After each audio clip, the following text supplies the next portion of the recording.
500 लोग होते हैं ना, दुनिया के गिने चुने अमीरों में से होते हैं, क्योंकि लोकल कैफेज हैं, रेस्टोरेंट्स हैं, उनको बहुत फ़ायदा होने वाला है। अगर लास्ट ईयर क्रूज शिप्स ने 1.37 बिलियन का जो इकोनॉमिक की आउटपुट दी है। हेलो दोस्तों, कैसे हैं आप? मैं राजीव एक नई वीडियो लेकर हाजिर हुआ हूँ। वो सॉन्ग है ना राहत फ़तेह अली खान साहब का कि आज दिन चढ़िया तेरे रंग वर्गा, तो ऐसा ही सुंदर सा दिन चढ़ा हुआ है और मैं न्यूजीलैंड के नेपियर शहर में घूमने आ गया। मैंने कहा चलो आज घूम के आते हैं, घर बैठे बैठे भी बोर हो रहा था, तो संडे का दिन है।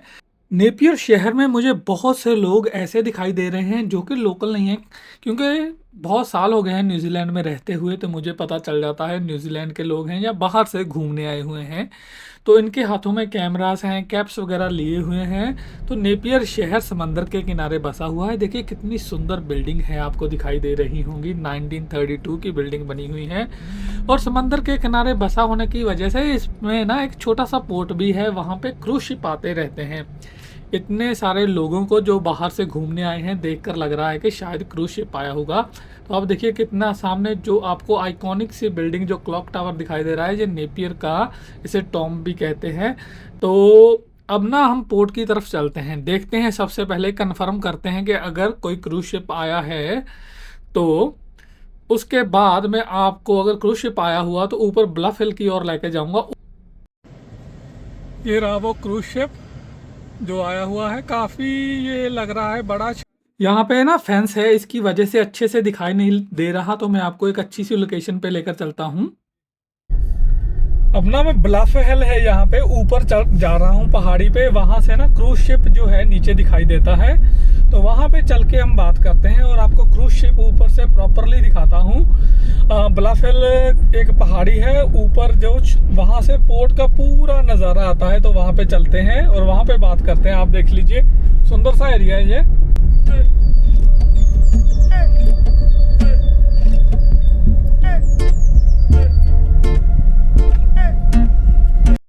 तो हम पहुंच चुके हैं ब्लफ हिल से। ये देखिए काफ़ी ऊंची पहाड़ी है, यहाँ से ना पोर्ट नीचे दिखाई देता है। और वो रहा जो सामने है ना, इसका नाम है यूरोपा 2 क्रूज शिप। तो ये शिप है जी, काफ़ी बड़ा शिप है। तो देखिए कैसे शिप को ना रस्सियों से बांधकर इन्होंने वहाँ पे पोर्ट पे बांधा हुआ है ताकि शिप मूव ना हो। तो मैंने गूगल सर्च की इसके बारे में, इतना बड़ा शिप है। यूजुअली इतने बड़े शिप में ना 3 से 4 हज़ार लोग ट्रैवल कर लेते हैं, लेकिन ये यूरोपा 2 जो शिप है ना, पहली बार मैंने देखा है। सिर्फ और सिर्फ इनकी मैक्सिमम जो कैपेसिटी है 500 लोगों की है, लेकिन ये 500 लोग होते हैं ना, दुनिया के गिने चुने अमीरों में से होते हैं, क्योंकि ये काफ़ी एक्सपेंसिव शिप है। तो देखिए लिखा भी हुआ है, आप गूगल सर्च कर लेना शिप के बारे में। सिर्फ और सिर्फ 500 लोगों की कैपेसिटी वाला ये लग्जरी शिप आया है।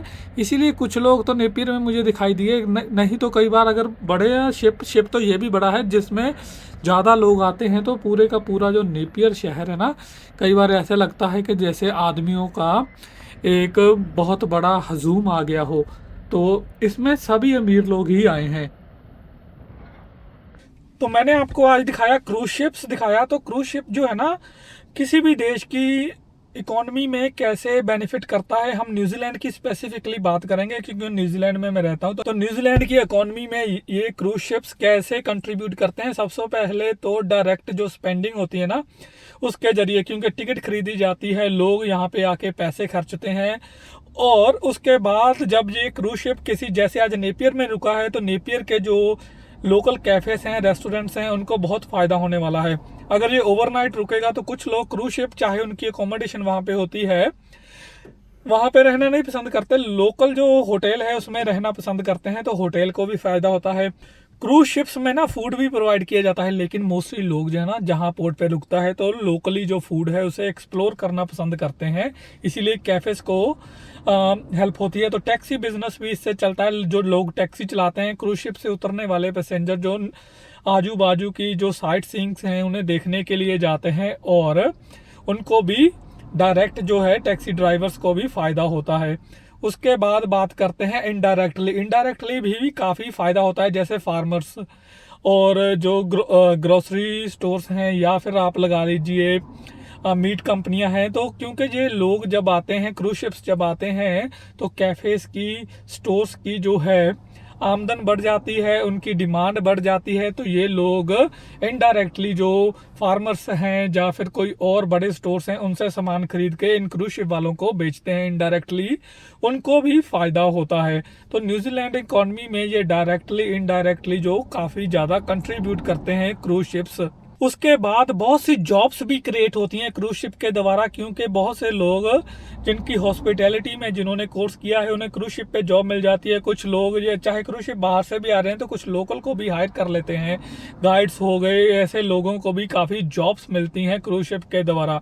और क्रूज शिप वाले जब आते हैं ना, जब लोकली यहाँ पे, तो क्या करते हैं जो बड़ी बड़ी ऑर्गेनाइजेशन है, जो होटल हैं या फंक्शन इवेंट वाले हैं, उनके साथ कोलैबोरेशन कर लेते हैं।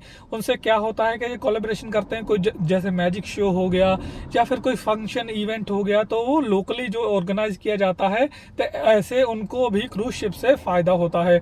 तो अब थोड़े से मैं जो इसके फिगर्स बता दूं क्रूज शिप कितना फ़ायदा करता है न्यूजीलैंड की इकोनॉमी में। लास्ट ईयर्स की फिगर जो मैंने रिसर्च करने के बाद पता की है, मैं आपको बताता हूं।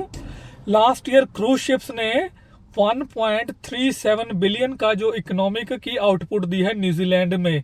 देखिए 1.37 बिलियन कितनी बड़ी रकम होती है, जिन न्यूजीलैंड डॉलर्स की बात कर रहा हूं, तो इतनी आउटपुट दी है।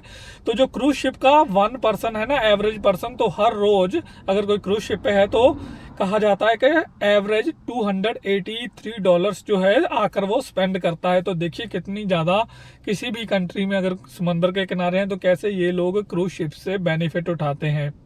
नॉर्थ आइलैंड है जो न्यूजीलैंड का, उसमें सबसे ज़्यादा क्रूज शिप आते हैं। और ऑकलैंड जो है मेन जो अट्रैक्शन है क्रूज शिप्स के लिए, तो ऑकलैंड में सबसे ज़्यादा जो है क्रूज शिप्स को रोका जाता है और वहीं पे ही ज़्यादा जो शॉपिंग वगैरह क्रूज शिप के यात्री हैं वो करते हैं। लेकिन नेपियर जैसे हमारे छोटे शहर भी क्रूज शिप से काफ़ी फ़ायदा उठाते हैं। तो दोस्तों मैंने ये एक छोटी सी कोशिश की थी जिससे पता चल जाए कि क्रूज शिप्स जो हैं न्यूजीलैंड की इकोनॉमी में कैसे असर डालते हैं, डायरेक्टली इनडायरेक्टली। तो आशा करता हूँ कि आपको मेरी ये छोटी सी कोशिश पसंद आई होगी। हम आपको जल्दी मिलेंगे नेक्स्ट वीडियो में, तब तक के लिए take care, till then good bye.